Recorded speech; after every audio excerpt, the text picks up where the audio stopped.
नमस्कार दर्शकवृन्द, कार्यक्रम लक टकमा स्वागत छ। म नवराज चालिसे।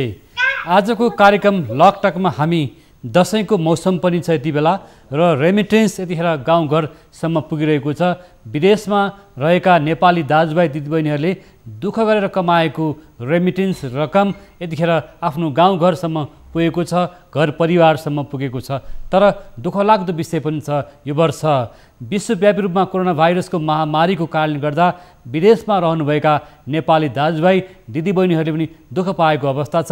रेमिटेन्स घट्दो अवस्था छ। तर मुलुकको अर्थतन्त्र रेमिटेन्सले धानेको छ। हाम्रो रेमिटेन्सलाई हामी कसरी प्रभावकारी बनाउने, हाम्रो सामाजिक आर्थिक विकासलाई कसरी सदुपयोग गर्ने भन्ने चिन्ता र चासो सरकारसँग हुनुपर्दछ, तर त्यो देखिएको छैन। र समाजमा रेमिटेन्सको प्रयोग घर परिवारमा विदेशमा रहनुभएका दाजुभाइ दिदीबहिनीहरूले पठाउनु भएको रेमिटेन्सलाई हामी कसरी प्रयोग गर्दैछौँ भन्ने कुरा पनि छ। रेमिटेन्सको सही सदुपयोग कसरी गर्ने, आर्थिक विकासमा रेमिटेन्सलाई कसरी लगाउने भन्ने विषयमा आज हामी छलफल गर्न गइरहेका छौँ। यो कोरोना भाइरसको महामारी र विपत्तिको समयमा पनि हामी घर घरमा आपसी परिवारमा सद्भाव बाँडेर चाडपर्व पनि मनाइरहेका छौँ। विदेशमा रहनुभएका हाम्रा नेपाली दाजुभाइ दिदीबहिनीहरूलाई पनि हाम्रो पनि सम्झना छ। तपाईँहरू पनि आफ्नै किसिमले चाडपर्व रमाइरहनु भएको होला अथवा एक किसिमको शुभकामना आदान प्रदान गर्दै हुनुहुन्छ होला। यही प्रसङ्ग छ आजको छलफलमा। र आजको छलफलमा विदेशमा रहनुभएका नेपाली दाजुभाइ दिदीबहिनीहरूप्रति केन्द्रित पनि छ र उहाँहरूका घर परिवार र देश समाजको लागि पनि यो छलफल केही सान्दर्भिक हुन सक्छ भन्ने हाम्रो अपेक्षा पनि छ। हामीसँग समाजशास्त्री डाक्टर गणेश गुरुङ कार्यक्रममा जोडिनु भएको छ। त्यसगरी श्रम विज्ञ अधिवक्ता सोम लुइटेल पनि हुनुहुन्छ र हामीसँग वैदेशिक रोजगार विभागका प्रमुख महानिर्देशक कुमार दाहाल जोडिनु भएको छ। म यहाँहरू सबैलाई एकमुष्टमा स्वागत गर्छु। नमस्कार। हो, यतिखेर विश्वव्यापी रूपमा कोरोना भाइरसको महामारी पनि छ। विपत्तिमा हामीले परिवारमा अथवा घर परिवारमा एक आपसमा सद्भाव माया साटासाट गर्नुपर्ने एउटा अवस्था पनि छ। र विदेशमा रहनुभएका दाजुभाइ दिदीबहिनीहरूले पठाएको रेमिटेन्सले पनि हाम्रो घर भान्सा चलेको छ, देशको अर्थतन्त्र चलेको छ। आज हामी यही विषयमा छलफल गर्न गइरहेका छौँ। सबभन्दा अगाडि यो विषयमा तयार पारिएको रिपोर्ट सामग्री।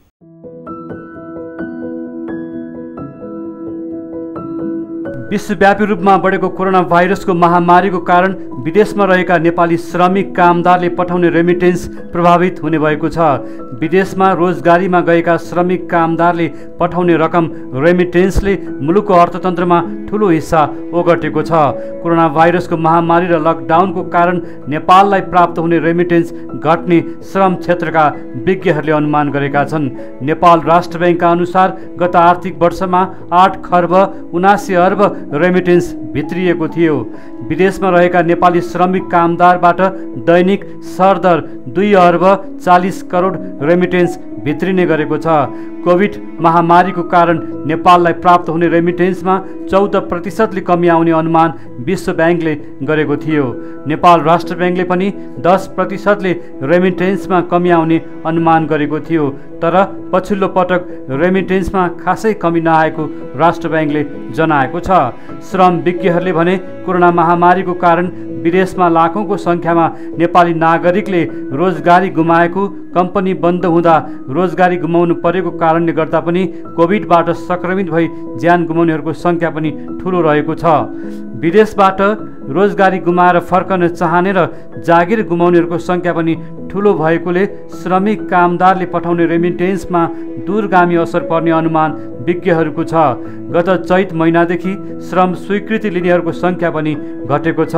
श्रमिक कामदारले पठाउने रेमिटेन्सको ठुलो हिस्सा उपभोगमा खर्च हुने गरेको छ। रेमिटेन्सको करिब 80% खर्च उपभोगमा हुने गरेको विज्ञहरूको भनाइ छ। चाडपर्वमा पनि बढी मात्रामा भित्रिने रेमिटेन्स उपभोगमा नै बढी खर्च हुने गरेको छ। पछिल्लो अध्ययन अनुसार नेपालको कुल घरधुरीहरूमध्ये 60% घरधुरी रेमिटेन्सबाट लाभान्वित भएका छन्। नेपालको गरिबी निवारणमा रेमिटेन्सको ठुलो हिस्सा रहेको छ। तर कोभिडका कारण नेपाली कामदार प्रभावित हुँदा सरकारले श्रमिकको व्यवस्थापन र उनीहरूको उद्धार गर्न नसक्दा वैदेशिक रोजगारीबाट प्राप्त हुने रेमिटेन्स पनि प्रभावित हुने भएको छ। यो रिपोर्ट सामग्रीपछि अब कार्यक्रमलाई अगाडि बढाउँ। सबभन्दा अगाडि छलफललाई अगाडि बढाउन चाहन्छु म वैदेशिक रोजगार विभागका प्रमुख महानिर्देशक कुमार प्रसाद दाहालज्यूबाट। यहाँ वैदेशिक रोजगार विभागको प्रमुख पनि हुनुहुन्छ। यो वर्ष विदेशमा रहेका नेपालीहरूले पठाउने रेमिटेन्स र विदेशमा रहनुभएका नेपाली दाजुभाइहरूको अवस्था के छ र विश्वव्यापी रूपमा कोरोना भाइरसको महामारी पनि छ, यहाँहरूले अपडेट पनि लिइरहनु भएको होला, पछिल्लो अवस्था के छ सर? धन्यवाद नवराजी। सर्वप्रथम त म विदेश तथा स्वदेशमा रहेका सम्पूर्ण नेपाली दाजुभाइहरूलाई विजया दशमीको शुभकामना भन्न चाहन्छु। विदेशमा रहेका वैदेशिक रोजगारमा गएका सम्पूर्ण नेपाली दाजुभाइहरू जो हुनुहुन्छ, यसपालिको दशैं यहाँहरूको सुखद रहोस् भन्ने म चाहन्छु। अहिले के छ भने विशेष गरेर हामीले बिफोर मार्च र आफ्टर मार्च जुन कोभिडको जुन स्थिति छ त्यो स्थितिलाई हामीले नजिकैबाट हेरिराखेका छौँ। अहिले नेपाली कामदारहरू अथवा नेपाली रोजगारीको लागि जो विदेशमा जानुभएको छ उहाँहरूको अवस्था यो गत 1 महिना 1.5 महिनादेखि बिस्तारै एउटा इस्टाब्लिस हुँदै गएको हो कि जस्तो भान अहिले मैले देखेको छु। र अन्य देशहरूमा गएका जस्तै युरोपियन देशहरूमा गएका कामदारहरू अथवा जो वर्किङ भिसामा जानु भएको छ उहाँहरूको स्थिति पनि अहिले बिस्तारै आएर राम्रो हुँदै गइराखेको छ।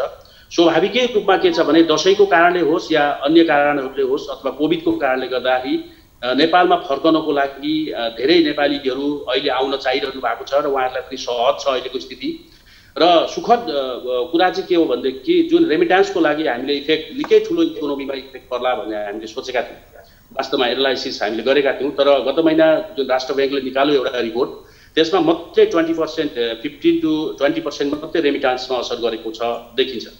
यसले के देखिन्छ भनेदेखि हाम्रो जुन मिडल इस्टमा मात्रै जुन हामी जुन रेमिट्यान्सको लागि हामीले इङ्गित गरेका थियौँ, यो क्षेत्रमा प्रभाव परिसकेपछि नेपालको इकोनोमीमा रेमिट्यान्सले निकै ठुलो असर पर्छ भनेर हामीले धेरै छलफल गरेका थियौँ। वास्तवमा यो कोभिडको सुरुवातमा आफ्टर कोभिड हामीले 1-2 महिना त हामी यसमा सेन्ट्रलाइज भएर जुन हामीले छलफल गरेका थियौँ।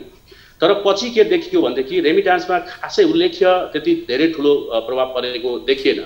तर हुनसक्छ यसको प्रभाव अझै 6 महिनापछि 1 वर्षपछि यसको रिजल्ट देखिएला। ठिकै छ, त्यो हेर्ने, त्यो एनालाइसिस गर्ने, त्यो विश्लेषण गर्ने समय बाँकी नै छ।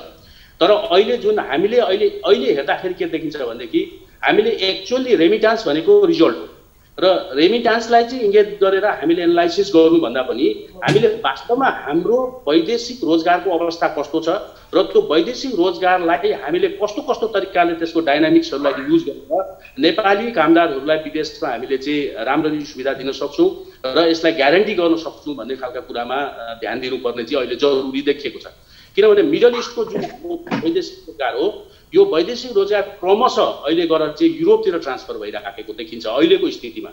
र केही डेभलप कन्ट्रीहरूमा पनि धेरै ठुलो माग अथवा नेपाली कामदारहरूको अथवा जुनसुकै प्रकारका दक्ष अदक्ष अर्धदक्ष जुनसुकै प्रकारका कामदारहरूको माग चाहिँ बढेर गइराखेको छ। त्यसले गर्दा हामीले यो सेक्टरलाई हामीले कसरी सेक्युर गर्ने र वैदेशिक नेपाली कामदारहरूलाई कसरी संरक्षण गर्ने र कसरी उहाँहरूको हितको लागि हामीले काम गर्ने भन्ने कुरो चाहिँ अहिले एक्चुअली चुनौतीपूर्ण छ।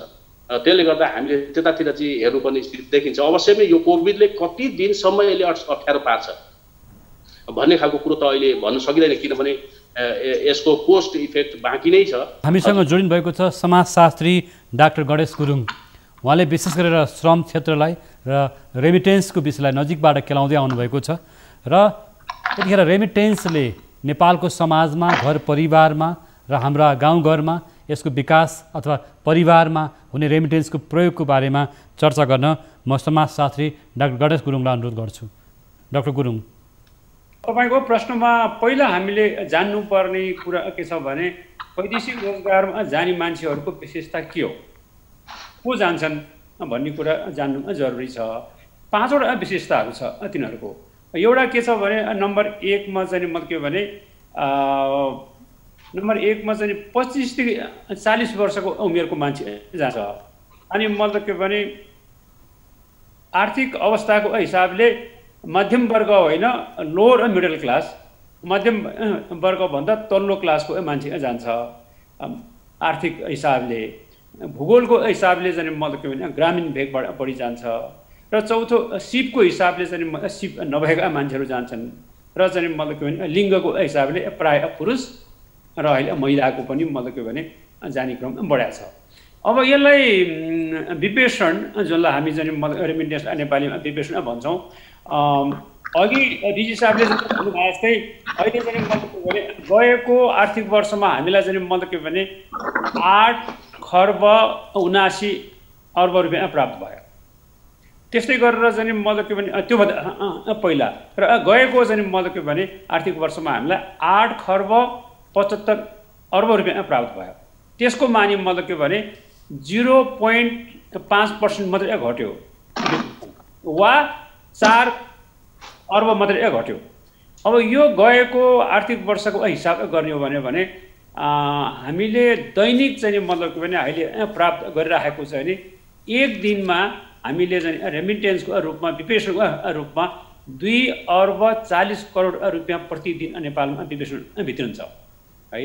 अब यो एकदम चाहिँ मतलब के भने उत्साहजनक चाहिँ तथ्याङ्क छ। आइटी हिसाबले भन्नुभएको जस्तै विश्व ब्याङ्कले 14%ले घट्छ भनेको थियो, राष्ट्र ब्याङ्कले 10%ले घट्छ भनेको थियो, तर हाम्रो यो घटेको अवस्था छैन। तर डरलाग्दो कुरा के छ भने हाम्रो श्रम स्वीकृतिमा चाहिँ मतलब के 20%ले घटेको छ। अब हाम्रो झन्डै हाम्रो चाहिँ मतलब के भने मार्चबाट वा चाहिँ मतलब के भने चैतबाट चाहिँ मतलब के भने श्रम स्वीकृति चाहिँ लिने मान्छेहरूको ज्यादै कम भएको छ। अब यो अवस्थामा पनि हाम्रो यो चाहिँ मतलब के भने अहिले दैनिक चाहिँ नि 2,40 करोड दैनिक चाहिँ मतलब नेपालमा चाहिँ रेमिटेन्स भित्रिरहेको छ।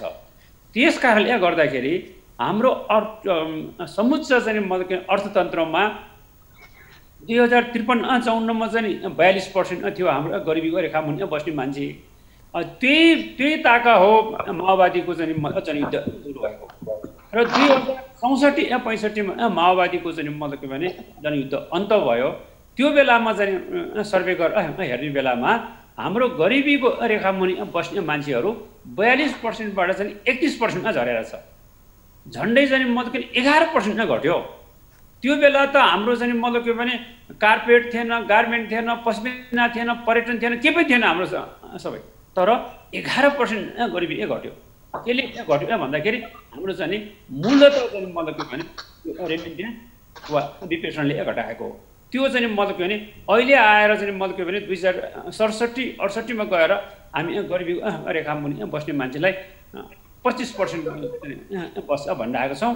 अब 77-78मा हुन लागेको जुन चाहिँ तथ्याङ्क विभागको चाहिँ सर्वेक्षण छ त्यसले चाहिँ 18-19मा चाहिँ झार्ने गरिएको छ, झार्ने अनुमान गरेको छ। अब यो भन्नुको मानि मतलब के भने विपेषणले हाम्रो सम्पूर्ण चाहिँ अर्थतन्त्रमा चाहिँ ठुलो चाहिँ प्रभाव पारेको छ। हाम्रो झन्डै 80% जस्तो चाहिँ उपभोग्यमा चाहिँ वस्तुमा प्रयोग हुन्छ, 7% जस्तो ऋण तिर्नमा प्रयोग हुन्छ, 5% जस्तो घर जग्गा किन्नमा हुन्छ, 3.5% चाहिँ शिक्षामा हुन्छ र 2.5% जस्तो पुँजी निर्माणमा हुन्छ। र ठुलो चाहिँ नेपाली बौद्धिक जगत र सञ्चार माध्यममा चाहिँ एकदम ठुलो एउटा चाहिँ बहसको विषय के भएको छ भने यत्रो ठुलो रेमिटेन्स आउने, विपेषण आउने, त्यो चाहिँ मतलब के भने झन्डै 80% चाहिँ मतलब के भने उपभोग्य वस्तुमा खर्च भयो। यो चाहिँ मतलब के भने यो चाहिँ पुँजी निर्माणमा चाहिँ मतलब के भने 3% जस्तो मात्रै खर्च भइराखेको छ, प्रयोग भइरहेछ। यस कारणले यसलाई यो एउटा चुनौतीको रूपमा र यो चाहिँ ठिक भएन भन्ने ठुलो बहस छ। तर यो बहसमा एउटा हामीले बुझ्नुपर्ने कुरा के छ भने गणेश सर यहाँले धेरै महत्त्वपूर्ण सूचनाहरू दिनुभयो र 80% रेमिटेन्स चाहिँ कन्ज्युमर अथवा भनौँ न उपभोग्य सामग्रीमा हाम्रो दैनिक उपभोग्यमा अथवा भनौँ न प्रयोगमा खर्च हुन्छ, दैनिक उपभोगमा भन्नुभयो र ऋण तिर्नलाई 7% भन्नुभएको छ। यसरी बढी कमाएको खर्च अनुत्पादक खर्चमा अथवा भनौँ न एउटा घर घरायसी खर्चहरूमा भान्सामा नै बढी प्रयोग हुन्छ जस्तो कुरा यहाँले गर्नुभएको छ।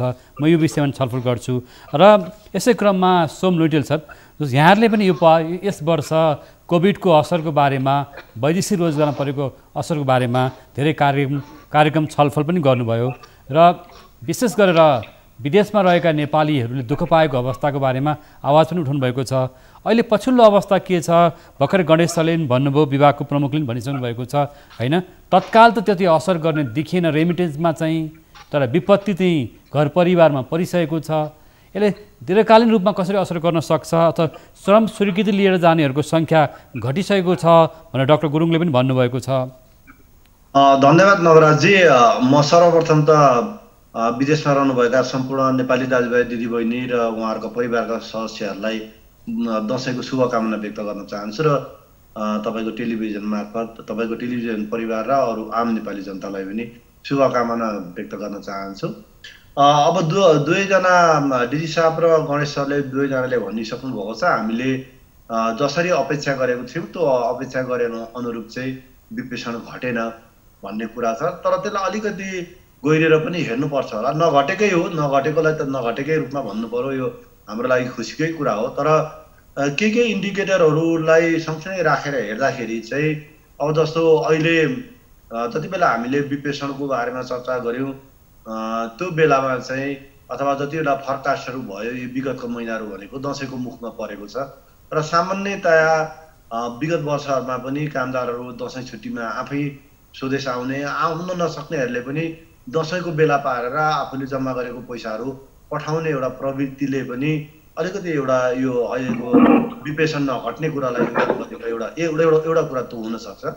दोस्रो कुरा के भन्दाखेरि अहिले यो बिचमा लकडाउन भइसके पछाडि जति पनि कामदारहरू नेपाल आउनुभयो त्यो मध्ये कतिपय कामदारहरूसँग हामीले कानुनी सहायताको सन्दर्भमा पनि हाम्रो विभिन्न छलफलहरू भएको छ। म आफैले पनि धेरै कामदारहरूसँग यो बिचमा अन्तर्क्रिया गर्ने मौकाहरू पाएको छु। त्यो फर्केर आएको कामदारहरू हेर्दाखेरि चाहिँ अब के देखिन्छ भन्दाखेरि उहाँहरूको कन्ट्याक्ट सिद्धिएर अथवा उहाँहरूको जो रोजगारी बिचमा टुटेर यस्तै कारणले लगभग उहाँहरू चाहिँ त्यहाँबाट पाउने सेवा सुविधा पनि लिएर अब त्यहाँ पाउने सेवा सुविधा पाउनु भएको छैन कि उहाँहरूको तलब चोरी भएको छ कि भन्ने हिसाबले पनि हामीले हेरिरहेका थियौँ। कुमार सरले पनि भन्नु होला अन्तर्राष्ट्रिय रूपमा पनि यो धेरै छलफलको विषय थियो। तर अब हामी कहाँ आउने हो, सबभन्दा धेरै उजुरीहरू लगभगै हामी कहाँ आउने हो भनौँ न, वैदेशिक रोजगार विभागमा आउने हो र हामीले सहयोग गर्ने निकायको हिसाबले हामी कहाँ आउने हो। र हामीलाई पनि एउटा सरप्राइजिङ खालको एउटा तथ्य के देखिन्छ भन्दाखेरि हामीले अपेक्षा गरे अनुरूपको मैले तलब पाएन भन्ने उजुरीहरू लिएर मान्छेहरूले फोन गरेका छन्। विगत वर्षभन्दा धेर छन्। तर जति पनि अन्तर्राष्ट्रिय रूपमा पनि हामीले चर्चा परिचर्चा गऱ्यौँ र अरू बेला रेगुलर बेलामा पनि लगभग 25% जस्तो नेपाली कामदारहरूले चाहिँ तलब सुविधा नपाउने गर्थे। त्यस्ता उजुरीहरू वैदेशिक रोजगार विभागमा पर्ने गर्थे भने अब यो अहिले त झन् लकडाउन भयो, त्यहाँका अड्डा अदालत पनि बन्द भए र उपचार प्राप्त गर्ने निकायहरू पनि बन्द भएको परिस्थितिमा चाहिँ त्यो सङ्ख्या साह्रै ठुलो होला भन्ने जस्तो हामीलाई लागेको थियो। त्यसमा पनि एउटा सरप्राइज जस्तै के छ भन्दाखेरि हामीले सोचे जस्तो ठुलो सङ्ख्या चाहिँ त्यसमा पनि छैन। पहिलेको भन्दा बढेको देखिन्छ, त्यो 30-31 को हाराहारीमा देखिन्छ हामीसँग भएको डेटाको आधारमा। तर ड्रामाटिकल्ली बढेको चाहिँ देखिँदैन। तर एउटा कुरा नि जस्तो एउटा कुरा विदेशमा दुःख पाएको, अल्पत्र परेको अथवा रोजगारी गुमाएकोहरूको सङ्ख्या पनि दिन प्रतिदिन बढ्दो अवस्थामा छ होइन, लकडाउन कारणले गर्दा, महामारी कारणले गर्दा। नवराजी त्यसैले एउटा अब अहिले निष्कर्ष निकाल्न त ढिलो हुन्छ होला। तर एउटा कुरा के भन्दाखेरि एकछिनको लागि अनुमान गरौँ कि उहाँहरूको कन्ट्याक्ट सिद्धियो, उहाँहरूले पाउने सेवा सुविधा पाउनुभयो अथवा बिचमा उहाँहरूको जागिरमा ब्रेक लाग्यो अथवा त्यो रकम लिएर उहाँहरू आउनुभयो, त्यो सिचुएसनले पनि एउटा अलिकति यसमा इम्प्याक्ट गरेको हुनसक्छ कि हामीले सोचे जस्तो रिमिटेन्स घटेन। अब अगाडि पूर्ववक्ताहरूले भनिसक्नु भएको छ कि यो बेला श्रम स्वीकृति घटेको छ। विगतको वर्षमा चाहिँ मलेसियामा भएको रोजगारीमा हाम्रो अवरोध छ।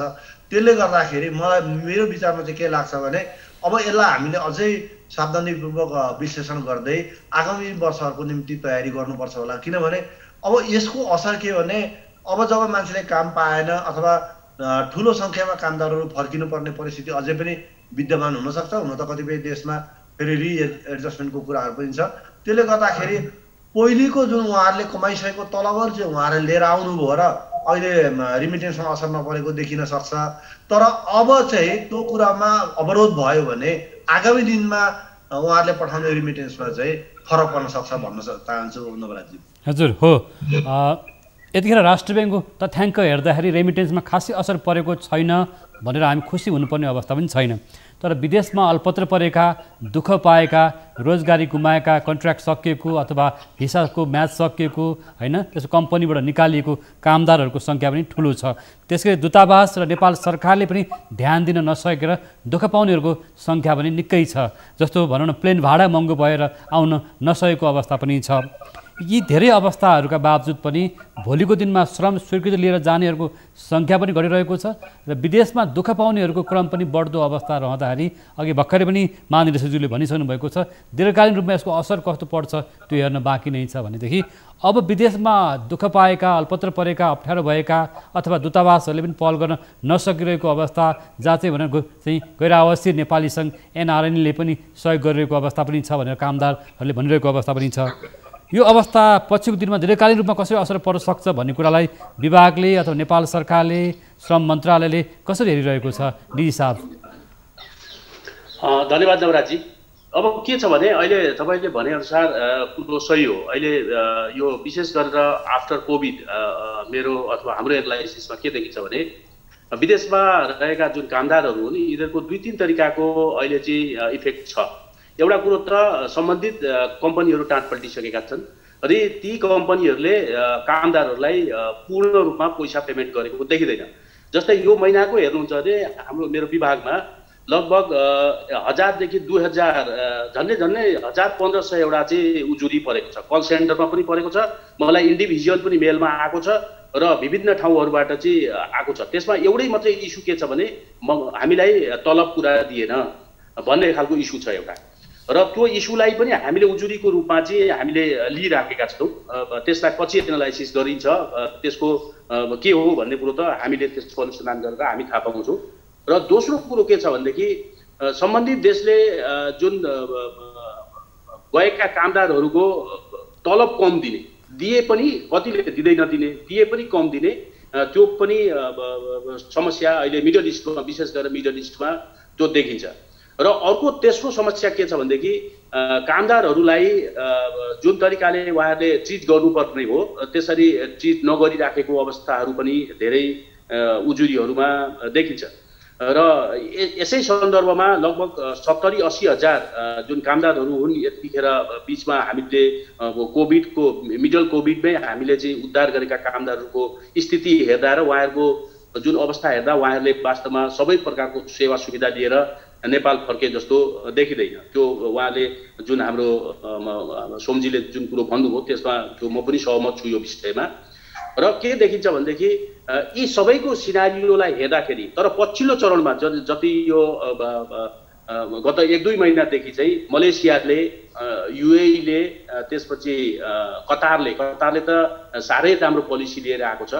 त्यस्तै गरेर अन्य जुन मिडल इस्टका देशहरूले के गरेका छन् भनेदेखि उनीहरूलाई चाहिँ पुनः काममा फर्काउने, र कतारले त सेलरी नै बढाइदिएको छ। अहिले चाहिँ सेलरी नै बढाउने प्रपोज गरेका छ र बढाइ नै दिएको छ। र पछिल्लो चरणमा गएर चाहिँ अलिकति केही प्रोटेक्सन हो कि भन्ने खालको कुरो देखिन्छ र उजुरी पनि कम आउन थालिसकेका छन्। तर यही बीचमा पनि के छ भनेदेखि जुन टाँट पल्टिएर गएका जुन कामदारहरू हुन् ती टाँट पल्टिएर हिँडेका जुन कम्पनीहरू हुन् ती कम्पनीहरूले चाहिँ वास्तवमा अहिलेसम्म पनि सबै प्रकारको पेमेन्ट दिइराखेको स्थिति देखिँदैन। उजुरीहरूबाट त्यो देखिन्छ। अबको रणनीति के गर्ने त? सबभन्दा महत्त्वपूर्ण कुरा भनेको अबको स्थिति हो। त्यसै कारणले हामीले जस्तो यहाँले भन्नुभयो नि, यहाँहरूसँग परेको उजुरीमा चाहिँ तलब नदिएको, कम्पनी टाट पल्टिएको, कतिपय कारणले कोभिडको कारणले गर्दा, कोरोना कारणले गर्दा नेपाली कामदारहरूको दुःखद मृत्यु पनि भएको अवस्था छ हैन? यो अवस्था पनि यहाँले भन्नुहोला। र अर्को पक्ष चाहिँ पछिल्लो दिनमा नेपालमा पनि कोरोना सङ्क्रमितहरूको सङ्ख्या बढिरहेको छ। नेपाल पनि एउटा चाहिँ भनौँ न एउटा चाहिँ के छ भने कोभिडबाट प्रभावित मुलुकमा पर्दैछ विश्वमै। त्यस कारणले गर्दाखेरि यसको सन्देश बाहिर पनि राम्रो गएको छैन होला। यी सबै अवस्थाहरूले गर्दा पछिल्लो दिनमा नेपालको वैदेशिक रोजगारीमा कस्तो असर पर्न सक्ने देख्नुहुन्छ? यस्तो छ, यो यहाँले भनेको कुरो सही हो। यो हामीले कोभिडलाई चाहिँ कोभिड-19 को जुन प्रभाव हो त्यो प्रभाव नेपालमा अहिले यहाँले भनेको जस्तो निश्चय नै धेरै भइराखेको छ। झन्डै 1.5-2 लाखको हाराहारीमा यहाँ कोभिडको सङ्क्रमितहरू भइराखेका सङ्ख्यात्मक रूपमा हेर्दाखेरि।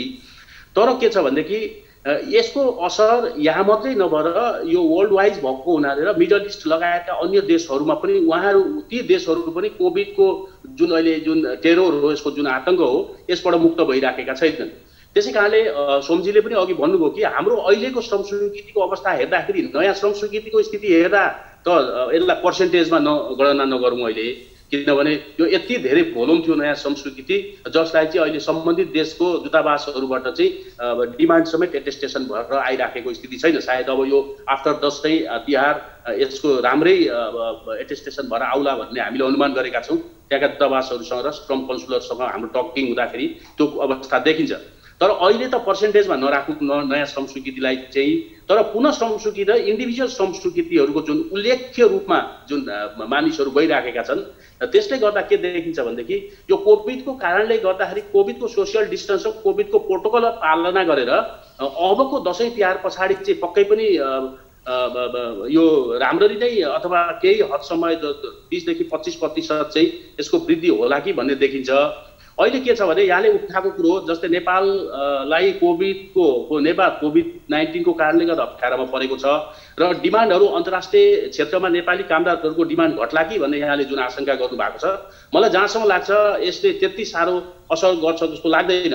अहिले जुन युएईकै कुरा भनौँ न, युएईमै अस्ति भर्खर यो दसैँभन्दा अगाडि मेरो कन्सुलरसँग कुरो भएको थियो, त्यतिखेर के देखिन्छ भने हामी डिमान्ड एटेस्टेसन अब खोल्दैछौँ सर भन्ने खालको कुरो आएको छ।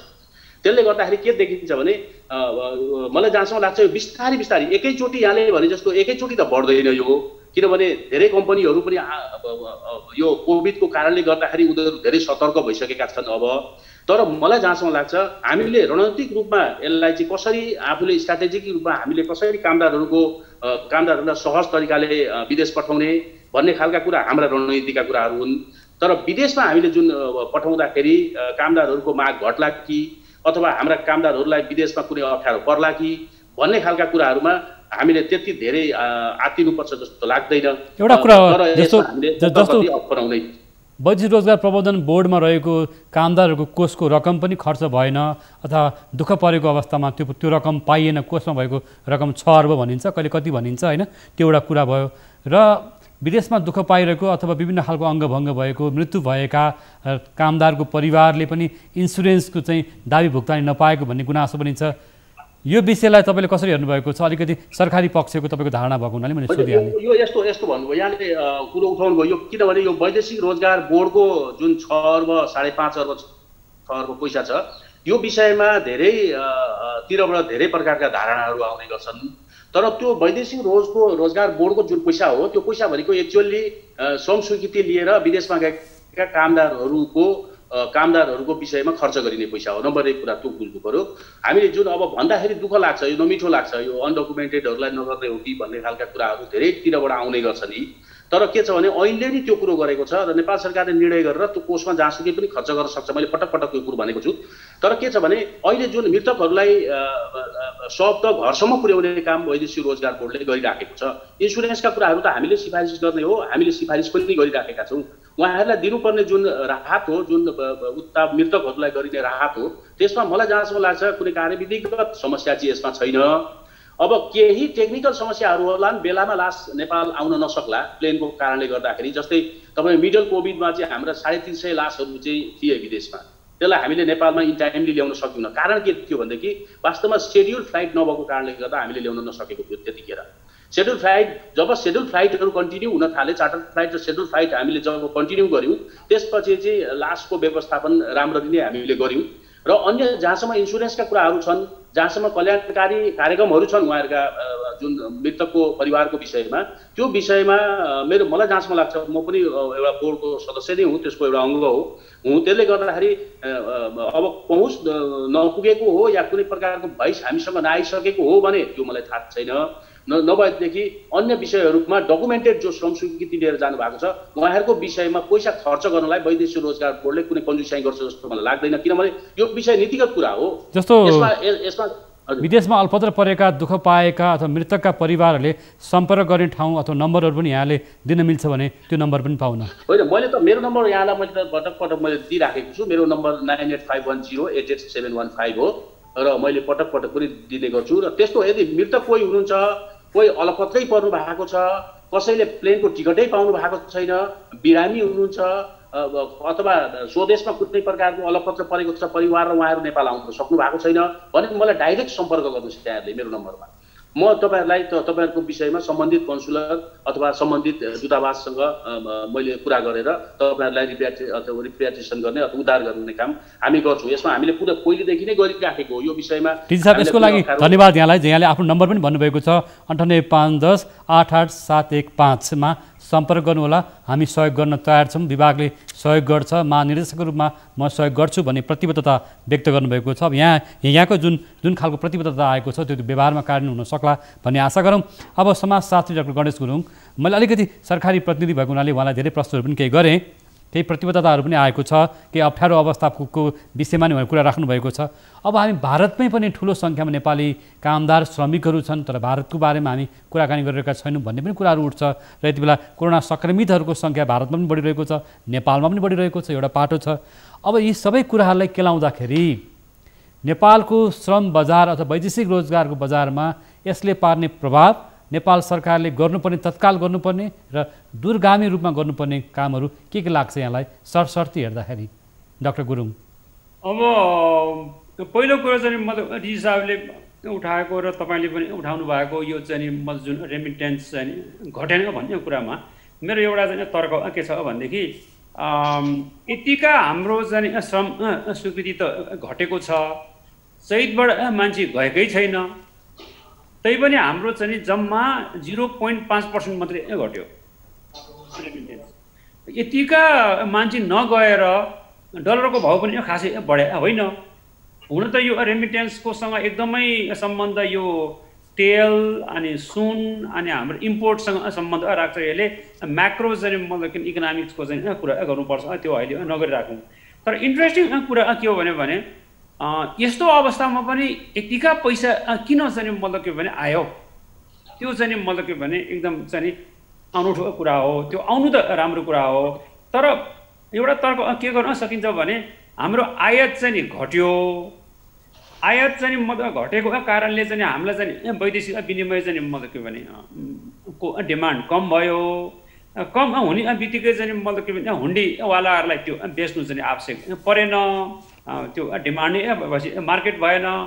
त्यसो हुनाले त्यो हुन्डीको पैसा चाहिँ मतलब के भने फर्मल च्यानल, पहिला हुन्डीबाट आइरहेको पैसा चाहिँ अब फर्मल च्यानलबाट चाहिँ मतलब के भने आउन थालेको हुनाले आएको हुनाले त्यो पैसा बढेको हुनुपर्छ भन्ने एउटा चाहिँ मतलब के एनालिसिस गर्न सकिन्छ।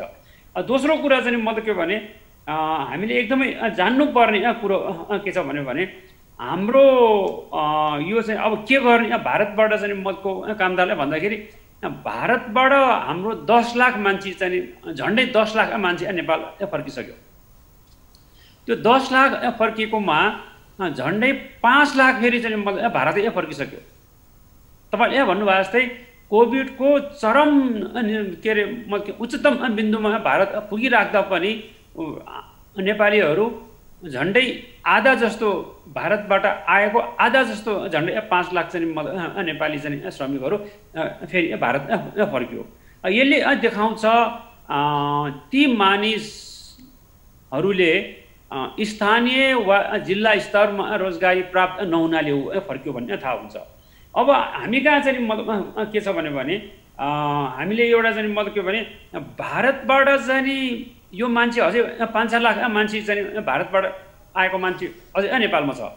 त्यसलाई के गर्ने भन्दाखेरि मेरो आइडिया एउटा के छ भनेदेखि चाहिँ मतलब के भने हिन्दुस्तानको मानिस नेपालमा झन्डै 5 देखि 7 लाख मान्छे काम गर्थ्यो। त्यो मानिसहरू चाहिँ मतलब कोभिडको कारणले सबै फर्किया छ। अब त्यो ठाउँ खाली छ। हामीलाई भारतबाटै आएको मान्छे नेपालीहरू 5-6 लाख चाहिँ नेपालमा छ अहिले। यो भारतबाट चाहिँ आएको नेपालीहरूलाई भारतीयहरूले छोडेको जुन भ्याकुम जुन चाहिँ मतलब के भने के अरे काम छ त्यहाँ चाहिँ मतलब के भने लगाउन सकिने अवस्था छ। किनभने म भन्छु भने खाडी राष्ट्रबाट चाहिँ आएको मान्छेहरूको तलबाली बढी हुन्छ। उसले चाहिँ जहाज चढेको हुन्छ, 7 समुद्र पार हेरेको हुन्छ, उसले अलि नगर्ला। तर भारतमा काम गर्न जाने नेपाली र भारतीयहरूले नेपालमा गर्ने कामको चाहिँ मतलब के भने आम्दानीको हिसाब र उसको चाहिँ सिपको हिसाब र चाहिँ मतलब के भने चाहिँ मतलब के आर्थिक अवस्थाको हिसाबले झन्डै झन्डै मिल्न आउँछ। त्यस कारणले त्यसमा चाहिँ हामी लगाउन सक्छौँ, तर त्यस्तो गर्नलाई चाहिँ सरकारले ब्रिजको काम गर्नु जरुरी छ। गणेश सर, एउटा कुरा यहाँले भन्नुभएको थियो, मतलब श्रम स्वीकृति लिनेहरूको सङ्ख्या घटिरहेको छ, यहाँले पनि भन्नुभयो रेमिटेन्स चाहिँ बढेको छ, खासै असर परेको छैन भन्ने कुरालाई त चाहिँ तत्काल विश्वास गरिहाल्न पनि गाह्रो छ। कसरी यो भनौँ न घटेन अथवा यति धेरै समस्या आइरहेको छ, स्वयं स्वीकृति लिएर जानेहरूको सङ्ख्या घटिरहेको छ। चैत महिना यतादेखि चाहिँ भने विदेशमा रहेका नेपालीहरूले काम पाउन छोडेका छन् लकडाउन कारणले गर्दा, होइन? मध्यपूर्वका देशहरू अथवा भनौँ न अथवा जापान, कोरिया, मलेसिया अथवा गल्फ कन्ट्रीहरू जहीँ त्यहीँ पनि त्यो समस्या छ। युरोपमा त्यही समस्या छ, अमेरिकामा त्यही समस्या छ। यो अवस्था हुँदाखेरि पनि अब सरकारले भनौँ रेमिटेन्सलाई कसरी बढाउने र आएको रेमिटेन्सलाई पनि कसरी सही रूपमा सदुपयोग गर्ने भन्ने कुरालाई के भन्नुहुन्छ? बढाउन त हामीले चाहिँ तुरुन्तै बढाउन सक्ने अवस्था छैन, किनभने मतलब के भने गन्तव्य मुलुकमा पनि होइन के भइरहेछ भनेदेखि चाहिँ नेपालीहरूको केसमा चाहिँ मतलब के भने first to fire last to hire छ हाम्रो नेपालीको स्थिति। म फेरि दोहोऱ्याउँछु, first to fire last to hire, चाँडै निकालिनेमा नेपाली छ र फेरि चाहिँ लिनेमा अन्तिममा परेको छ। यो भनेको सर के चाहिँ, यो भनेको चाहिँ के हो? अझ प्रश्न पार्नु छ होइन? यो चाहिँ भने फर्स्ट टु फायर भनेको चाहिँ मतलब निकालिनेमा सबभन्दा पहिलो, अनि फेरि रोजगारी दिने बेलामा अन्तिम भनेको त्यो अवस्था छ हाम्रो। यस कारणले हाम्रो चाहिँ मतलब के भने अहिले कतार जस्तो देश जहाँ चाहिँ 2022मा चाहिँ मतलब के भने जुन खेल हुँदैछ त्यसको लागि ठुल्ठुलो चाहिँ निर्माणको काम हुँदैछ, त्यस्तो देशले चाहिँ नि जुन देशले प्राइभेट कम्पनीहरूलाई ठेक्कामा दिएको छ त्यो ठेक्कामा दिएको कम्पनीहरूको चाहिँ मतलब के भने डेडलाइनहरू छ, उसले चाहिँ मतलब ठिक समयमा चाहिँ त्यो काम सम्पन्न गर्नुपर्नेछ। यस कारणले कोभिड चाहिँ अलिकति कम हुने बित्तिकै चाहिँ त्यो कम्पनीहरूले चाहिँ हरेर मान्छे चाहिँ लिने काम हुन्छ, त्यो अवस्था छ। तर अन्य देशहरूमा चाहिँ त्यो अवस्था फेरि छैन। दूतावासहरूले पनि कतिपय रूपमा सहयोग नगरेको अथवा नेपाली भने कामदार विदेशमा अल्पत्र पर्दा हाम्रो चाहिँ सरकारले स्पष्ट रूपमा चाहिँ भने कामदारको विषयलाई चाहिँ सम्बोधन नगरेको, फिर्ता ल्याउन नसकेको जस्ता कुराहरू पनि यावत कुरा आलोचना पनि भइरहेको छ। दुःख पाउनेहरूको अवस्था पनि निकै छ, होइन? विदेशमा अल्पत्र पर्नेहरूको सङ्ख्या पनि निकै छ। सरकारको एउटा भने द्विपक्षीय सम्झौता नभएको अथवा स्पष्ट नीति नभएको कारणले गर्दाखेरि हामी कस्ता चाहिँ जनशक्तिलाई विदेश पठाउने, यहाँले भन्नु पनि मतलब सिप नभएको अथवा अर्धदक्ष कामदारहरू बढी मात्र गइरहेको छन् अथवा सिप नभएकाहरू गएका छन्, जसले गर्दाखेरि विदेशमा गएर पनि काम नजानेर अथवा सानोतिनो काम गर्नु पनि एउटा बाध्यता छ। यदि हाम्रो देशको स्पष्ट नीति थियो भने हामी सिपयुक्त अथवा दक्ष कामदार बाहिर पठाउँथ्यौँ, राम्रो रेमिटेन्स ल्याउँथ्यौँ र विदेशमा गएकाहरूले पनि सुरक्षित तरिकाले काम गर्न सक्थ्यो नि त सर। त्यो हो, त्यसलाई चाहिँ यस कारणले मैले चाहिँ के भन्छु भने अहिलेको अवस्थामा कोभिड त चाहिँ हामीले चाहिँ थाहा नपाइकन आएको हो, हामी तयारी थिएनौँ, कुनै पनि देश तयारी थिएन, नेपाललाई मात्रै होइन विश्वभरि नै भएको कुरा हो। यस कारणले हामीले कुनै तयारी त हाम्रो थिएन, यो त चाहिँ म के भने अपरझट परिआएको हो। यस कारणले हामीले अहिले म के भन्न चाहन्छु भने यो कोभिडको कारणले गर्दाखेरि हामीले 60-65 वर्षबाट देशभित्रै रोजगारी सृजना गर्ने भन्ने जुन हामीले लक्ष्य लिइरहेका थियौँ, हामी चाहिँ हरेक पञ्चवर्षीय योजनामा हामी असफल भइरहेका थियौँ। तर यो चाहिँ बाध्यकारी अवस्थाले गर्दाखेरि हामीलाई चाहिँ अहिले देशभित्रै रोजगारी सृजना गर्ने एकदम ठुलो यो चाहिँ अवसर पनि हो। यस कारणले हामीले चाहिँ मतलब पनि सर्ट टर्म र मिड टर्म र लङ टर्म चाहिँ मतलब को प्लानिङ गरेर त्यो अनुसारको कार्यान्वयन गर्न पायो भने हाम्रो चाहिँ मतलब मैले भने जस्तो 5-7 लाख जना कामदार त हामी तुरुन्तै चाहिँ मतलब के भने त्यो ब्रिज गर्न जान्नु पर्यो। अब किनभने मनोवैज्ञानिक समस्या छ त्यो ब्रिज गर्दाखेरि, किनभने म किन कपाल काट्ने, म किन चाहिँ गाडामा चाहिँ मतलब के भने तरकारी बेच्ने, म किन खाली सिसीको काम गर्ने, म किन चाहिँ मतलब के इँटा भट्टा र चाहिँ मतलब के भने निर्माणमा काम गर्ने भन्ने मान्छेहरूको मनोविज्ञानले चाहिँ त्यो चाहिँ एउटा चाहिँ पर्खालको रूपमा छ। तर त्यसलाई हामीले चाहिँ मतलब ओभरकम गर्नु जरुरी छ। त्यसो भयो भने मतलब के भने एउटा ठुलो सङ्ख्यालाई चाहिँ मतलब के भने हामी हिँडेर रोजगारी दिन सक्छौँ। त्यो पछि हाम्रो चाहिँ यहाँ 22वटा चाहिँ त्यसको लागि हाम्रो उद्योग व्यवसायीहरूले निजी क्षेत्रले राम्रो स्यालेरी पेमेन्ट गर्ने हो अथवा राम्रो चाहिँ उनीहरूलाई तलब दिने हो त्यहीँ पनि बस्न सक्छन् होला। हामी यो विषयमा छलफलमा आउँछौँ। अलिकति विदेशमा जानेहरूले दुःख पाएको कुराहरू पीडा भएका कुराहरू पनि छन्। यो विषयमा अधिवक्ता सोम सर जस्तो अलिकति अब यहाँ डिजी साहब पनि यहीँ हुनुहुन्छ, यहाँले भनेको कुरा कमसेकम नीतिगत तहमा पनि त्यो कुरा पुग्ला अथवा दूतावासहरूसम्म पुग्ला, श्रम सहचारीसम्म पनि पुग्न सक्ला भन्ने आशा गरौँ कि विदेशमा चाहिँ अल्पत्र परेका गलत तरिकाबाट म्यानपावर कम्पनीहरूबाट ठगिएको अथवा जान ठगिएको, अज्ञानतावश ठगिएको र विदेशमा चाहिँ गलत तरिकाबाट भारत लगायतका मुलुकहरूबाट चाहिँ भनौँ न अथवा मध्यपूर्व देशमा पुगेका अथवा खाडी मुलुकमा पुगेका अथवा अन्य मुलुकहरूमा पुगेका नेपालीहरूको सङ्ख्या पनि ठुलो छ, अनडकुमेन्टेड कामदारहरूको सङ्ख्या पनि ठुलो छ। यो विषयमा नि हामीले चर्चा गर्नु चाहिँ पर्ला जस्तो लाग्छ यहाँलाई। धन्यवाद नवराजजी। म दुईटा चाहिँ रिमिटेन्ससँग जोडिएकै दुईटा विषयमा चाहिँ सबैभन्दा पहिले अलिकति भन्न चाहन्छु। अघि पनि मैले अलिकति भने हाम्रो स्टडीबाट के देखिन्छ भन्दाखेरि अहिले के भइरहेछ भने 3-4 खालका समस्या नेपालीले भोगिरहेका छन्। एउटा चाहिँ के छ भने लकडाउनभन्दा अगाडिदेखि नै नेपाली कामदारहरूले लगभग जनवरीदेखि तलबहरू नपाएको, जनवरी फेब्रुअरीदेखि नै तलबहरू नपाएको एउटा त्यो देखिन्छ, लकडाउनभन्दा पूर्व नपाएको। दोस्रो लकडाउनको बेलामा नपाएको। लकडाउनको बेलामा नपाएको पनि के छ भने कतिपय कम्पनीको के नीति थियो, कतिपय कम्पनीको के नीति थियो, 80% काममा लाउन सक्ने, 80% जगेडामा राख्न सक्ने भन्ने थियो। अनि जस्तो 50% काममा लाउन सक्ने भन्यो भने 50% काममा लगाएको भए त 50% को तलब पनि नपाएको घटनाहरू हुन्छ। अनि त्यस्तै गरी अर्को के छ भन्दाखेरि कामदारहरू कतिपय त धेरै वर्ष त्यहाँ बस्नु भएको छ, 10, 12, 15 वर्ष 20 वर्ष बस्नु भएको छ। त्यस्तो कामदारहरूले उहाँहरूले पाउने जुन उपदानहरू अथवा पेन्सनहरू त्यो उपदान पेन्सनहरू पनि उहाँहरूले नपाइकन आएको स्थितिहरू छ अथवा नपाउने परिस्थितिहरू छ। किनभने एउटा निश्चित समयसम्म त अड्डा अदालतै बन्द हो र तपाईँलाई थाहा छँदैछ कि नेपाली कामदारहरूले त्यहाँ मुद्दै मामला लडेरै पनि न्याय प्राप्त गर्न सक्ने सम्भावना पनि कम छ। र यो कुरासँग चाहिँ अलिकति मैले सरकारले के गर्नुपर्छ भनेर पनि कहाँ जोड्न चाहन्छु भने अघि डी सरले के भन्नुभयो भन्दाखेरि 1500 उजुरी चाहिँ हामीसँग तलबसँग सम्बन्धित उजुरीहरू आए, यो बिचको अलिकति अवधिमा भन्नुभयो। र नवराजजी पनि सायद हुनुहुन्थ्यो होला, हामीले युएई र मलेसियाको संसाचारीहरूसँग कुराकानी गर्दाखेरि अब यो तलब नपाएको भन्ने कम्प्लेनहरू तपाईँहरू कहाँ कतिको छ त भन्दाखेरि उहाँहरूले सङ्ख्या त भन्नु भएन, तर उहाँहरूले के इम्प्रेसन दिनुभयो भने यो कुरा चाहिँ नगन्ने छ अथवा यो समस्या होइन भन्नुभयो। त्यसले गर्दाखेरि यो अब यहाँ हाम्रो वैदेशिक रोजगार विभागमा चाहिँ त्यस्ता खालका समस्याहरू आउने अनि गन्तव्य देशमा को दूतावास अथवा संसाचारीकामा चाहिँ त्यो समस्या नजाने गर्दाखेरि चाहिँ अलिकति यसलाई अझै गहिरेर हेर्दा के देखिन्छ भनेदेखि एक दुईवटा कुराले यसमा भूमिका खेलेको छ जस्तो मलाई लाग्छ। एउटा कुरा चाहिँ अब हामीले न्युट्रली भएर हेर्नु पर्दाखेरि अलिकति अघिल्लो अवधिमा चाहिँ कामदार आपतमा पर्नुभयो, नेपालमै जान्छु, नेपालमै गएर मर्छु, पैसा सिसा जेसुकै होस् भन्ने एउटा मान्छेको मेन्टालिटी पनि भएको पनि हुनसक्छ। त्यसलाई पनि एकछिनको लागि एउटा कुरा मानौँ नै। अर्को कुरा के हुनसक्छ भने हो त्यहाँ उहाँहरूले गन्तव्य देशमा नै उजुरी गऱ्यो भने नेपाली दूतावासको सहयोगमा मैले त्यहाँ तलब पाउन सक्छु अथवा हाम्रो संसाचारीले तलब दिलाइदिन सक्नुहुन्छ अथवा कम पाएको पनि दिलाइदिन सक्नुहुन्छ अथवा पुरै पाएको छैन भने पनि दिलाइदिन सक्नुहुन्छ भन्ने कुरा कति कामदारलाई त्यसको बारेमा जानकारी छ। अथवा नेपालै आएपछि उजुरी गऱ्यो भने पनि अब हाम्रो वैदेशिक रोजगार ऐन 2064 को दफा 55 त्यो खालको व्यवस्थाहरू छ र विगतमा पनि वैदेशिक रोजगार विभागले त्यस्तो केसहरू आयो भने मेन पावर मार्फत तलबहरू दिलाइदिएको हामीसँग राम्रो उदाहरणहरू छ।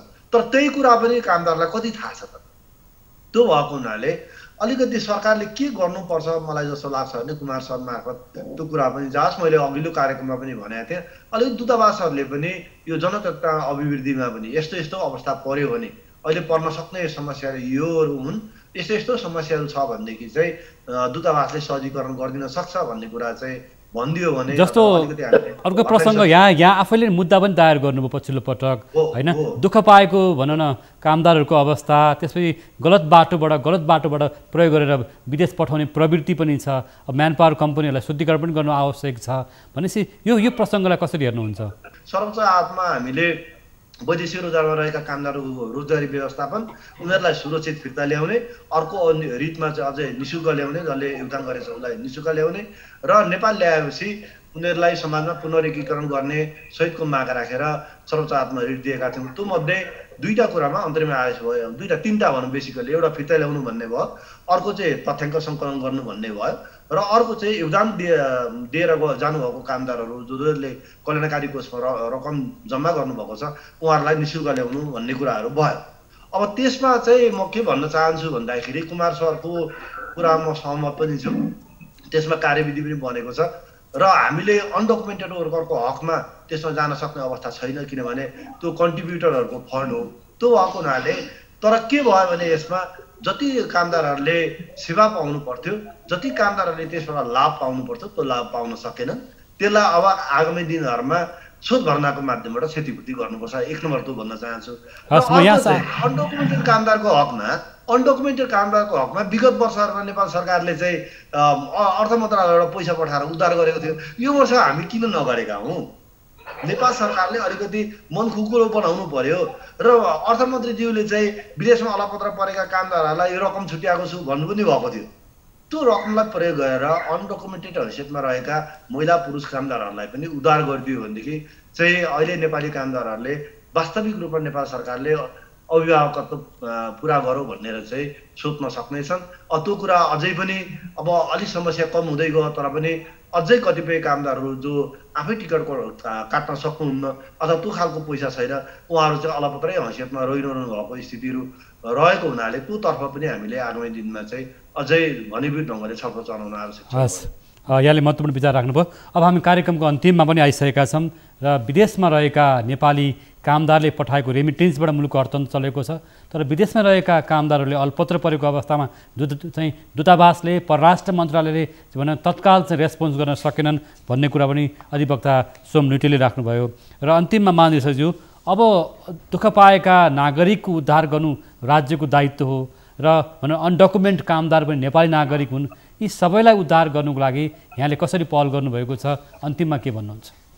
होइन, यस्तो छ, के छ भने हामीले जुन डकुमेन्टेड र अनडकुमेन्टेड भनिराख्दाखेरि वास्तवमा एभ्री नेप्लिजहरूलाई यो दुःख लाग्ने कुरा हो, किनभने अनडकुमेन्टेड नेप्लिजहरू जो छन् विदेशमा दुःख पाइराखेका छन् या अलपत्र परेका छन् उहाँहरूलाई पनि नेपालमा ल्याउनु नेपाल सरकारको मुख्य दायित्वभित्रै पर्छ। जुन सर्वोच्च अदालतले को आदेशअनुसार हामीले जुन निर्देशिका बनायौँ त्यो निर्देशिका को कभरेज, त्यो निर्देशिकाले साँच्चै भन्ने भने रिप्रेजेन्टेसनलाई टोटल्ली रूपमा कभरेज गर्न सकेन र धेरै जस्तै युएईबाट भनौँ या मलेसियाबाट भनौँ या अन्य मिडल इस्ट कन्ट्रीहरूबाट के भयो भने निर्देशिकाको सबै प्रावधानहरू पुरा गर्दाखेरि चाहिँ मानिसहरूलाई टोटल्ली एक्चुअल रिप्याट्रिएसन गर्नुपर्ने अवस्था रहेन। तथापि पनि हामीले के गर्यौँ भनेदेखि वैदेशिक रोजगार विभागमा आएर नेपालै आइसकेपछि पनि यदि उजुर गर्यो भने कसैले उजुरी नभनौँ अथवा शोध भर्ना माग्यो भनेदेखि चाहिँ हामीले शोध भर्नाको व्यवस्था पनि गरेका छौँ। त्यो भनौँ त्यसका डकुमेन्टेसन हामी गरिराखेका छौँ त्यसमा। र मलाई जहाँसम्म लाग्छ अहिले जुन निर्देशिका बनेको छ यो निर्देशिकालाई अलिक फराकिलो बनाउनु जरुरी छ जस्तो लागेको छ मलाई। अहिले तत्कालीन रूपमा हेर्दाखेरि यो निर्देशिकालाई अलिक फराकिलो बनाएर यसले चाहिँ अब डकुमेन्टेडको हकमा पनि यो अलिक साँघुरो छ र रिप्याट्रिएसन गर्ने अन्य अनडकुमेन्टेडहरूको लागि त वैदेशिक रोजगार बोर्डको पैसा खर्च गर्नलाई नै अर्को निर्णय गर्नुपर्ने हुन्छ। नेपाल सरकारले त्यही कोष खर्च गर्ने या अन्य कोष खर्च गर्नको लागि एउटा निर्देशिका बनाउनु पर्ने जरुरी छ। त्यसको लागि यही निर्देशिकाबाट हामीले अनडकुमेन्टेडलाई वास्तवमा रिप्याट्रिएसन हामी गर्न सक्दैनौँ। तर के छ भनेदेखि अन्य ढङ्गबाट जुन अनडकुमेन्टेड भनौँ अथवा नेपालबाट गएका जुन कामदारहरू छन् जो हाम्रो नोटिसभित्र छैनन् तिनीहरूलाई चाहिँ हामीले गर्नको लागि नेपाल सरकारले भिन्नै खालको निर्णय गर्नुपर्छ। यहाँले जुन खालको चाहिँ यसमा पनि हामीले प्रयास नगरेको होइन, विभिन्न तरिकाले हामीले अल्पत्र परेका दुःख पाएका नागरिकहरूको लागि यहाँले आफ्नो सम्पर्क नम्बर पनि दिइसक्नु भएको छ। महानिर्देशकको हैसियतले यहाँले काम गर्छु भन्नुभएको छ। सम्पर्क नम्बर चाहिँ मैले डकुमेन्टेडको लागि मात्रै दिएको होइन, चाहे जुनसुकै देशमा युरोपमा होस् अमेरिकामा होस् या जुनसुकै देशमा पनि उहाँहरू यदि अलपत्र पर्नु भएको छ भने मलाई उहाँहरूले सम्पर्क गर्न सक्नुहुन्छ। मेरो तर्फबाट सम्बन्धित कन्सर्न ठाउँहरूमा मैले उहाँहरूको भोइस पुर्याइदिने काम गर्छु र सकुन्जेलसम्म नेपालमा रिप्याट्रिएसन उद्धार गर्ने काम चाहिँ मैले प्रयास गर्छु। यसको लागि यहाँलाई धन्यवाद। गणेश सर, अन्तिममा के भन्न चाहनुहुन्छ? यहाँले पनि आफ्नो तर्फबाट सहयोग गर्छु अथवा त्यो प्रतिबद्धता पनि सायद यहाँले राख्नुहुन्छ होला गणेश सर? होइन, सबभन्दा महत्त्वपूर्ण कुरा हो कि हाम्रो छलफलमा चाहिँ आएको अनडकुमेन्टेड वर्करहरू जसले चाहिँ जाँदाखेरि 1500 वा 2500 चाहिँ कल्याणकारी कोषमा नराखिकन गएकोहरूलाई दुईवटा उपाय छ। एउटा उपाय चाहिँ नेपाल सरकारले तुरुन्तै एउटा चाहिँ निर्णय के गर्न सक्छ भनेदेखि त्यो 1500 वा 2500 तिरेर नगएकाहरू तर उहाँ भएको जुन चाहिँ महिलाहरू गर्भवतीहरू बिरामीहरू छन् बिचराहरू तिनीहरूलाई ल्याउनलाई चाहिँ मतलब के भने सम्बन्धित राजदूतावासमा नै पेनाल्टी सहित दण्ड सहितको त्यो 1500 र 2500 तिर्ने व्यवस्था चाहिँ गर्यो भने चाहिँ त्यसरी पनि उद्धार गर्न सकिन्छ। त्यो उद्धार कार्यविधि जुन बनाएको छ त्यसैमा चाहिँ त्यसको चाहिँ मतलब के भने निर्णय हुनुपर्छ र चाहिँ मतलब के भने मन्त्री परिषदले यो निर्णय गर्नुपर्छ। वा चाहिँ मतलब के भने के छ भने 2010 सालमा चाहिँ सन् 2010 सालमा चाहिँ मतलब के भने नेपाल सरकारले अर्थ मन्त्रालयले कल्याणकारी कोषमा चाहिँ म्याचिङ ग्रान्ट दिएको थियो 10 करोड रुपियाँ। त्यस्तै गरेर अहिले अनडकुमेन्टेड वर्करलाई ल्याउनको लागि बेग्लै कोष नेपाल सरकारले दिन सक्यो भने त्यो चाहिँ ऐनलाई नचलाइकन पनि त्यो गर्न सकिन्छ। र अहिले के भयो भनेदेखि चाहिँ रेस्क्यु चाहिँ मुगलिङमा चाहिँ बस खस्यो, बसमा चाहिँ रेस्क्यु गर्ने मान्छे गयो अनि समातेर चाहिँ मतलब के भने तानेर ल्याउँदाखेरि के अरे उसलाई रेस्क्यु गरेर चाहिँ उद्धार गर्ने बेलामा चाहिँ उसको नागरिकता मागे जस्तो भयो। त्यस कारणले हाम्रो चाहिँ तिनीहरू नेपाली नागरिकै हुन्। त्यस कारण तिनीहरूलाई चाहिँ मतलब के भने सरकारले बेग्लै फन्डको व्यवस्था गरेर भए पनि तिनीहरूलाई उद्धारको जरुरी छ, तर तिनीहरूलाई पनि मतलब दण्डसहितको चाहिँ त्यो रकम तिर्न लाउनु पर्ने व्यवस्था गर्न सकिन्छ। हस् सर, हस्। यहाँको सहयोग र प्रतिबद्धता यहाँले भन्नुभयो गर्भवती महिला, बिरामी, अशक्त अथवा विदेशमा दुःख पाएका अल्पत्र परेका नागरिकलाई त्यो देशको दूतावासले र सम्बन्धित सरकारले अन्य कोषको रकमबाट पनि उद्धार गर्नुपर्छ। विदेशमा रहेका सबै नागरिक नेपाली नागरिक हुन्, हाम्रा नागरिक हुन्, राज्यको कर्तव्य छ, सम्बन्धित एजेन्सीहरूको पनि कर्तव्य छ, म्यानपावर कम्पनी पनि यसमा लाग्नुपर्छ भन्नुभएको छ। सोम सर, अन्तिममा के भन्न चाहनुहुन्छ?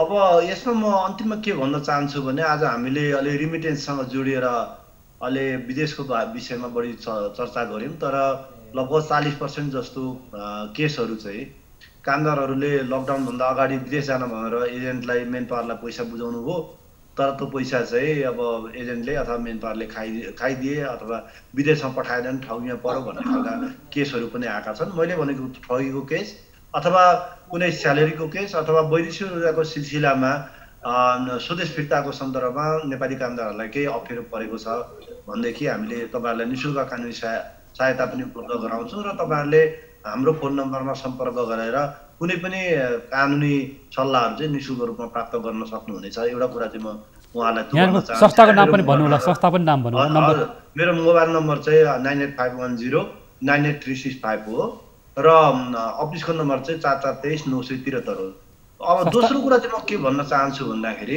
योभन्दा अगाडि अनडकुमेन्टेड वर्करहरूको हकमा चाहिँ कुराकानी भइसक्यो र जुन निर्देशिकाको कुरामा चाहिँ अब अलि एक महिना अगाडिको छलफलमा पनि हामीले के भन्यौँ भने राजदूतज्यूहरूको कुरा पनि के आयो भने अलिकति के अव्यवहारिक कुराहरू रहे, यसलाई व्यवहारिक बनाऊ भने व्यवहारिक बनाऊ, किनभने हामीले पनि भने व्यवहारिक बनाऊ न त, किनभने त्यहाँ चाहिँ अनुगमन समिति छ।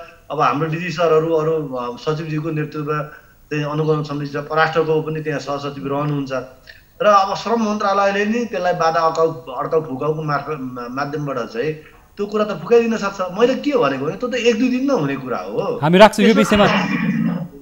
हजुर, त्यसमा केही अप्ठ्यारो छ भने चाँडोभन्दा चाँडो त्यो अप्ठ्यारो फुकाएर उद्धारको कामलाई चाहिँ अलिक प्राथमिकता दिएर, किनभने नेपाली कामदारहरूले चाहिँ सरकारलाई धेरै आश गरेर हेरिरहनु भएको छ र जसको वास्तवमा तलबका यहाँले जुन मुद्दा उठाउनु भएको छ, जुन सहयोगको प्रतिबद्धता हस् त यहाँले कामदारहरूलाई चाँडोभन्दा चाँडो ल्याउनु पर्यो नवराजजी। हस्, यहाँको जुन सहयोग प्रतिबद्धता व्यक्त गर्नुभएको छ वैदेशिक रोजगार विभागका प्रमुख महानिर्देशक कुमार प्रसाद दाहाल सरले, त्यसपछि अधिवक्ता सोम लुइटेलले, त्यसै गरी समाजशास्त्री डाक्टर गणेश गुरुङले दुःख पाएका नागरिक उद्धार गर्नुपर्छ, त्यसको लागि हामी पनि सहयोग गर्न तयार छौँ भन्ने प्रतिबद्धता हामी हाम्रो कार्यक्रम समक्ष पनि राख्नुभयो। यसको लागि यहाँको समयको लागि पनि धन्यवाद र दुःख पाएको नागरिकको उद्धार गरौँ यसको लागि। र हामी परराष्ट्र मन्त्रालयले पनि बढी ध्यान दिन सकिरहेको छैन। हामी श्रम अथवा श्रम मन्त्रालय, श्रम विभाग मात्र भनिरहेका छौँ, तर विदेशमा दूतावासहरू छन् र हाम्रो परराष्ट्र मन्त्रालयले बढी मात्रामा ध्यान नदिएको गुनासो पनि अहिले कूटनीतिक तहमा उठिरहेको छ। त्यसकारणले परराष्ट्र मन्त्रालय पनि जिम्मेवार बन्न आवश्यक छ।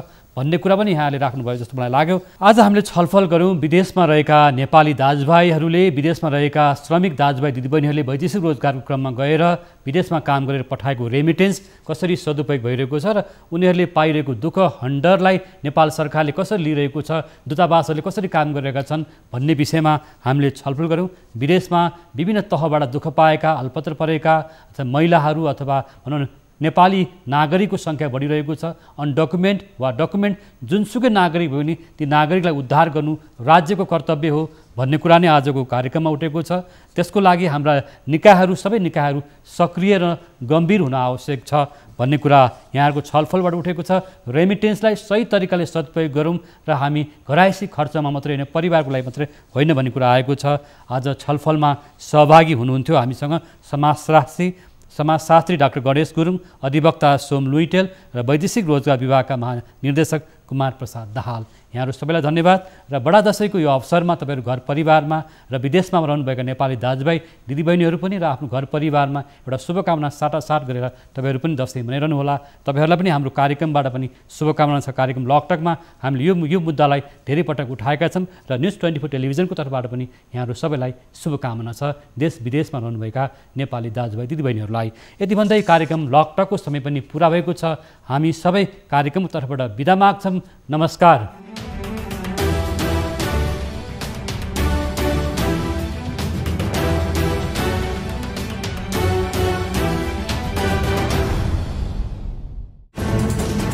कोरोनाले सृजना गरेको सङ्कटमा पल पलका न्युज अपडेट र हर क्षेत्रको कभरेजका लागि न्युज24 नेपाल युट्युब च्यानललाई सब्स्क्राइब गर्नुहोला।